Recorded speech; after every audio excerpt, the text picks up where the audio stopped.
Loki series का episode 5 basically 3 काफी बड़े बड़े खुलासे करके गया। पहला, कैसे लोकी की टाइम स्लिपिंग उसके लिए अभिशाप नहीं आशीर्वाद है, सीधे शब्दों में एक नई सुपर पावर है।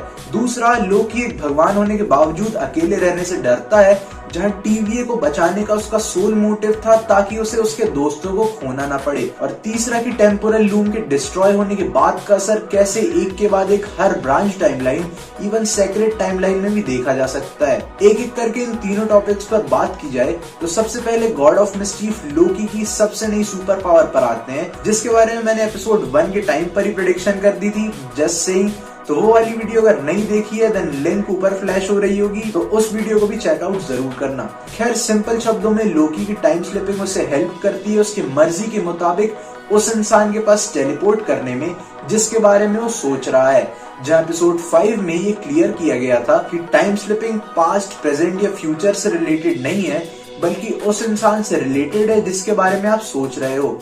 आपको बस उसके बारे में सोचना है एंड बूम, आप उसके सामने होगे। जहां एपिसोड के एंड में भी सेम चीज हुई, जब मोबियस, ओबी, केसी, सिल्वी और एजेंट B15 के नूडल बनने के बाद लोकी सीधा पास्ट में पहुंचा, उस टाइम पर जब टेम्पोरल लूम डिस्ट्रॉय नहीं हुआ था, क्योंकि वो पास्ट ही था जहां ये सारे लोग अब भी जिंदा थे। साथ ही यहाँ सवाल ये निकल कर आता है कि लोकी अब अपनी इस पावर का यूज कैसे कर सकता है टेम्पोरल लूम को बर्बाद होने से बचाने के लिए। और ऑनेस्टली फिलहाल इसका मेरे पास कोई जवाब नहीं है। तुम्हारे पास कोई थ्योरी है तो नीचे कमेंट में हमारे साथ शेयर करो। खैर, ट्रेलर के एक शॉट में हमने लोकी को देखा था टेम्पोरल लूम की तरफ बढ़ते हुए बिना किसी स्पेस सूट के। तो मैं यहाँ पर ये गैस कर रहा हूँ कि अब जब ओबी की मेहरबानी से लोकी और सिल्वी अपनी पावर्स TVA में भी यूज कर सकते हैं, तो लोकी उन्हीं पावर्स का यूज करते हुए टेम्पोरल लूम को ठीक करेगा। लेकिन इसके बाद भी इन सवालों के जवाब हमें अभी तक नहीं मिले हैं कि लोकी के पास टाइम स्लिपिंग की पावर आई कैसे, किसी और TVA मेंबर के पास ये पावर क्यों नहीं है, और टेम्पोरल लूम ठीक हो जाने के बाद आखिर TVA को कौन आगे लीड करेगा। जहां मेरा सीधा अंदाजा इन सब सवालों के जवाब के लिए जा रहा है ही हू रिमेन्स पर, जिसने खुद लोकी को ये पावर्स दी होंगी और उसे अपने किसी बड़े प्लान का एक हिस्सा बनाया होगा। और शायद इसीलिए भी पूरे TVA में केवल लोकी के पास ये पावर्स हैं।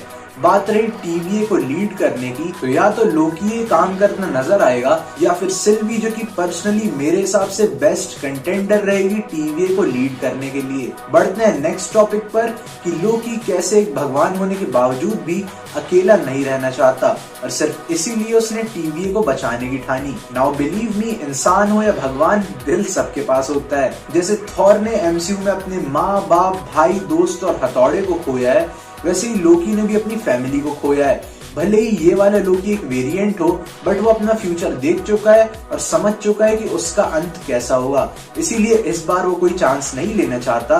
वो अपनी गलतियों को सुधार रहा है, दोस्त बना रहा है और प्रोबेबली हीरो वाले काम भी कर रहा है, जिससे कि हर बार की तरह वो इस सब के बाद अकेला ना रह जाए और उसके पास भी ऐसे लोग हों जिन्हें वो एक फैमिली कह सके। वैसे इतना सब कहने के बाद तुम बस इमेजिन करके देखो कि तब क्या होगा जब ये वाला लोकी इस थॉर से मिलेगा। नाउ आज आते हैं अपने लास्ट टॉपिक पर, जो कि है टेम्पोरल लूम का डिस्ट्रक्शन और ब्रांच और सेक्रेट टाइमलाइंस में नूडल पार्टी है। देखा जाए तो ये चीज काफी अजीब है कि टेम्पोरल लूम के डिस्ट्रॉय होने के बाद भी टाइमलाइंस और ज्यादा बनने की जगह खत्म हो रही हैं। बट आई थिंक एपिसोड में इसका आंसर है ये मोमेंट जहां इस महिला का अनाउंसमेंट बताता है कि TVA का फेल सेफ मोड अब ऑन हो चुका है, जिसके अकॉर्डिंग अब हर एक ब्रांच टाइमलाइन खत्म होगी और इसका असर सीक्रेट टाइमलाइन पर भी कुछ हद तक देखने को मिलेगा, जिसका एंड हमें अभी तक नहीं पता ये सब कहां जाकर रुकेगा। कैसे अब टाइमलाइंस की उलझन लोकी और उसके दोस्त ठीक करेंगे, TVA को कौन संभालेगा, लोकी और सिल्वी का लफड़ा वापस चालू होगा या नहीं, और मोस्ट इम्पोर्टेंटली मोबियस की जेट्स की कौन खरीदेगा। मैं मजाक कर रहा हूँ। मोस्ट इम्पोर्टेंटली इस सब में ही हू रिमेन्स या कैंग क्या रोल प्ले करेगा, या फिर इस वक्त वो कहां पर है। इन सब सवालों के आंसर बस एक एपिसोड दूर है। तो मिलते हैं आप सबसे लोकी फिनाले पर। तब तक के लिए डंकी के टीजर पर मेरे व्यूज जानने के लिए ये वाली वीडियो देखो, और लोकी सीरीज में सबसे बड़ी डिटेल जो तुमने मिस कर दी होगी उसके बारे में जानने के लिए ये वाली वीडियो देखो। अगर ये वीडियो पसंद आई हो तो इसे लाइक कर देना, चैनल पर नए आए हो तो सब्सक्राइब कर देना, और इंडियन नट्स को इंस्टाग्राम और ट्विटर पर भी फॉलो कर लेना। I will see you all very soon. Till then, keep watching Indian Nats.